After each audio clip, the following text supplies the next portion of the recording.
Welcome to Episode 6, Kootenai National Forest, a hidden gem in northwestern Montana. This is part of the North Dakota and Canadian National Epic Road Trip from Adventures of Joni and Gordon. As stunning as Glacier National Park is, Kootenai National Forest is just as stunning and has a lot less people.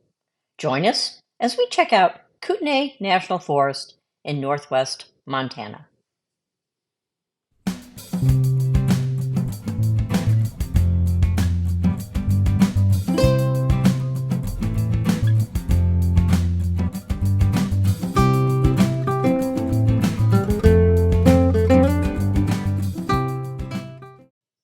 In the last episode, we visited Glacier National Park.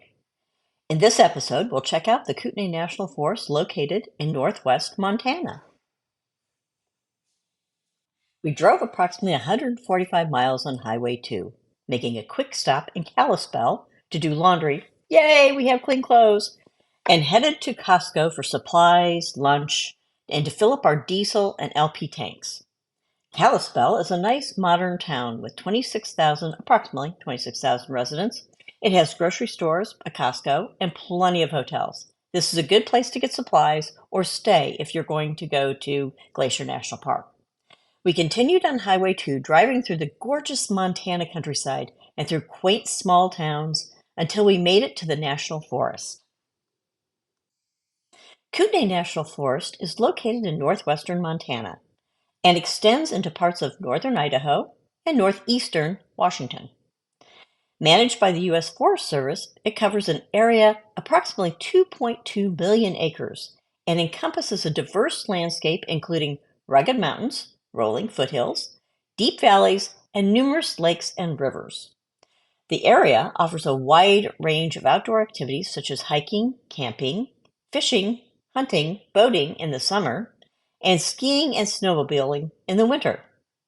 Kootenai National Forest is home to a variety of wildlife, including elk, deer, moose, black bears, grizzly bears, wolves, mountain lions, and numerous bird species. As you can see, the Kootenai National Forest is a stunningly beautiful area. Kootenai National Forest has a lot of campgrounds to choose from. We drove to Yak Falls Campground first, and it had extremely narrow dirt roads, and that scared the heck out of us. I mean, what if it rained and we could get stuck? It also has small unlevel campsites. So given our recent experience in the Badlands, we left. We continued to drive around, stopping at Yak River Overlook.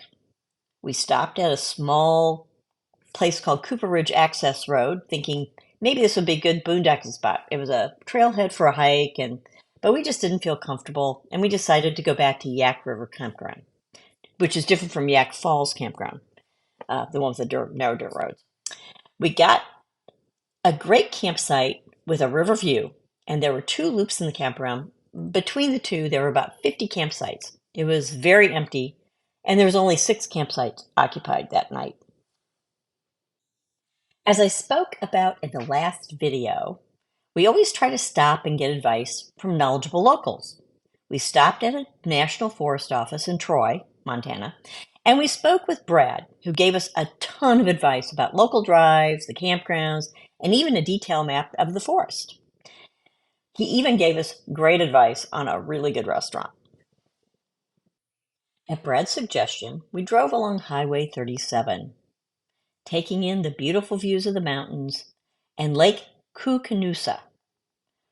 We would stop at the overlooks and take in the scenery. It was really just gorgeous. Also at Brad's suggestion, we had lunch at the Frontier Restaurant in Rexford, Montana, a unique small town right on the lake.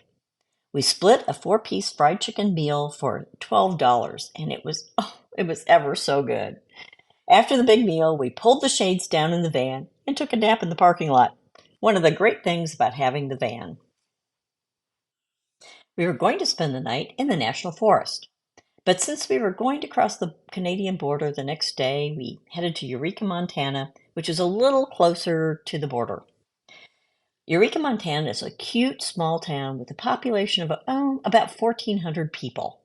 The town allows you to spend the night in the city park for a small donation. We took a walk around the town for some exercise, which is about a 2-mile street called Dewey Street, right in the middle of the town's downtown, and took some photos. And then at that point, we went back to the van to plan for the next day and our border crossing. Thanks for watching episode 6, Kootenai National Forest, a hidden gem in northwestern Montana.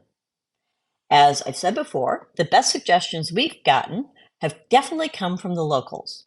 This episode is dedicated to Montana locals Matt, Dale, Shanda, the Hungry Horse Dam National Forest Ranger, which we didn't get her name, and Brad for all their good advice.